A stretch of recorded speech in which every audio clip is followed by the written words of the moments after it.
The Pharisees and Sadducees came to Jesus and tested him by asking him to show them a sign from heaven. He replied, "When evening comes, you say, 'It will be fair weather, for the sky is red.' And in the morning, 'Today it will be stormy, for the sky is red and overcast.' You know how to interpret the appearance of the sky, but you cannot interpret the signs of the times. A wicked and adulterous generation looks for a sign, but none will be given it except the sign of Jonah."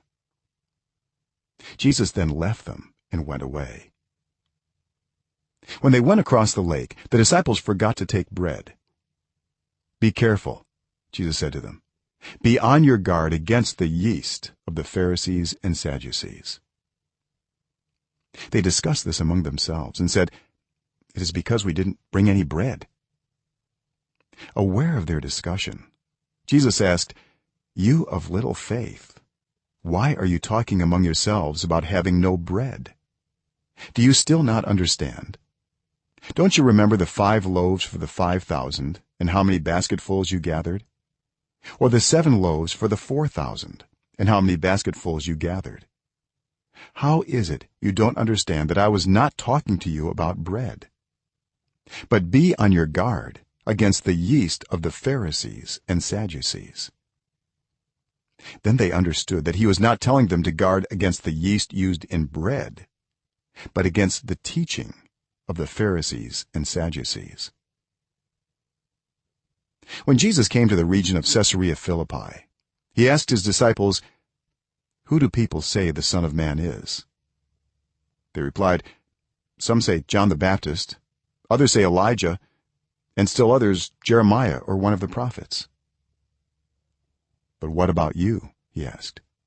"Who do you say I am?" Simon Peter answered, "You are the Messiah, the Son of the living God." Jesus replied, "Blessed are you, Simon, son of Jonah, for this was not revealed to you by flesh and blood, but by my Father in heaven. And I tell you that you are Peter, and on this rock I will build my church, and the gates of Hades will not overcome it. I will give you the keys of the kingdom of heaven. Whatever you bind on earth will be bound in heaven, and whatever you loose on earth will be loosed in heaven." Then he ordered his disciples not to tell anyone that he was the Messiah. From that time on, Jesus began to explain to his disciples that he must go to Jerusalem and suffer many things at the hands of the elders, the chief priests, and the teachers of the law, and that he must be killed and on the 3rd day be raised to life. Peter took him aside and began to rebuke him. "Never, Lord," he said, "this shall never happen to you." Jesus turned and said to Peter, "Get behind me, Satan.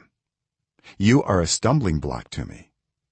You do not have in mind the concerns of God, but merely human concerns." Then Jesus said to his disciples, "Whoever wants to be my disciple must deny themselves and take up their cross and follow me. For whoever wants to save their life will lose it, but whoever loses their life for me will find it. What good will it be for someone to gain the whole world yet forfeit their soul? Or what can anyone give in exchange for their soul? For the Son of Man is going to come in his Father's glory with his angels, and then he will reward each person according to what they have done. Truly I tell you, some who are standing here will not taste death before they see the Son of Man coming in his kingdom."